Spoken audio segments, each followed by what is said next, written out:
വിശുദ്ധ പൗലോസ് അപ്പോസ്തലൻ കൊരിന്തോസിലെ സഭയ്ക്ക് എഴുതിയ 2-ാം ലേഖനം 7-ാം അധ്യായം.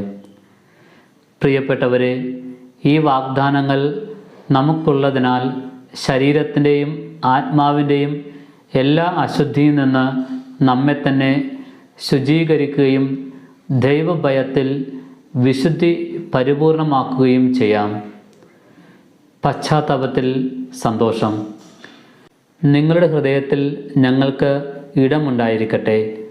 ഞങ്ങൾ ആരെയും ദ്രോഹിച്ചിട്ടില്ല, ആരെയും മുറിപ്പെടുത്തിയിട്ടില്ല, ആരെയും വഞ്ചിച്ചിട്ടില്ല.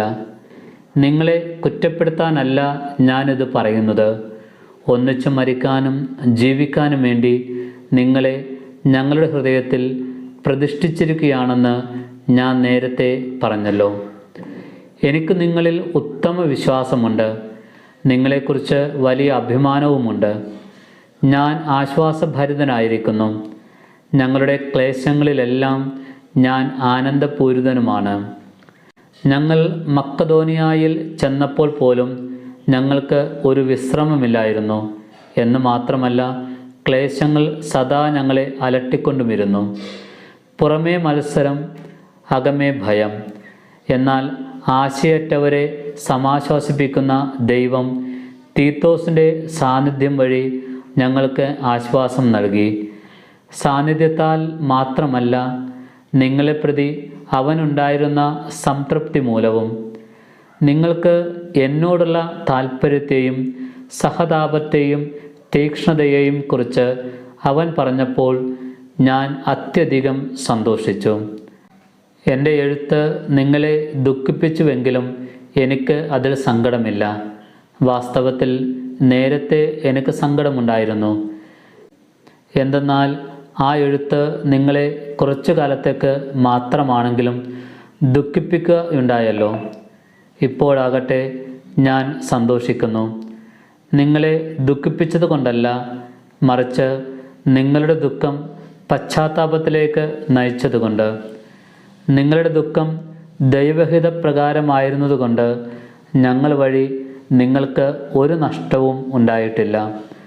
ദൈവഹിത പ്രകാരമുള്ള ദുഃഖം രക്ഷാകരമായ പശ്ചാത്താപം ജനിപ്പിക്കുന്നു. അതിൽ ഖേദത്തിന് അവകാശമില്ല. എന്നാൽ ലൗകികമായ ദുഃഖം മരണത്തിലേക്ക് നയിക്കുന്നു.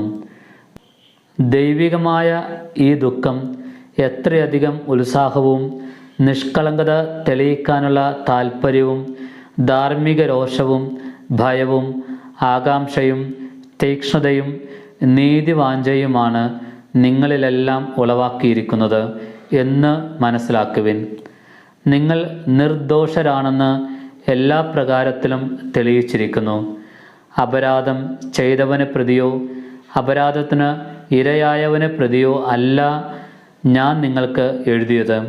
പ്രത്യുത ഞങ്ങളോട് നിങ്ങൾക്കുള്ള താൽപ്പര്യം ദൈവസന്നിധിയിൽ വെളിപ്പെടേണ്ടതിനാണ്. തന്മൂലം ഞങ്ങൾക്ക് ആശ്വാസമായി. അതിനു പുറമെ തീത്തോസിൻ്റെ മനസ്സിന് നിങ്ങളെല്ലാവരും ആശ്വാസമേകിയതിൽ അവനുണ്ടായ സന്തോഷത്തെ ഓർത്തും ഞങ്ങൾ അത്യധികം സന്തോഷിച്ചു. നിങ്ങളെ പ്രശംസിച്ച് ഞാൻ അവനോട് ചിലത് സംസാരിച്ചുവെന്നതിൽ എനിക്ക് ലജ്ജിക്കേണ്ടി വന്നില്ല. ഞങ്ങൾ നിങ്ങളോട് പറഞ്ഞതെല്ലാം സത്യമായിരിക്കുന്നത് പോലെ തീത്തോസിനോട് ഞങ്ങൾ മേനി പറഞ്ഞതും സത്യമാണെന്ന് തെളിഞ്ഞിരിക്കുന്നു. നിങ്ങളെല്ലാവരുടെയും അനുസരണത്തെക്കുറിച്ചും ഭയത്തോടും വിറയലോടും കൂടെ നിങ്ങൾ അവനെ സ്വീകരിച്ചതിനെക്കുറിച്ചും ഓർക്കുമ്പോൾ അവൻ വികാരതരളിതനാകുന്നു. എനിക്ക് നിങ്ങളിൽ പരിപൂർണ വിശ്വാസമുള്ളതിനാൽ ഞാൻ സന്തോഷിക്കുന്നു.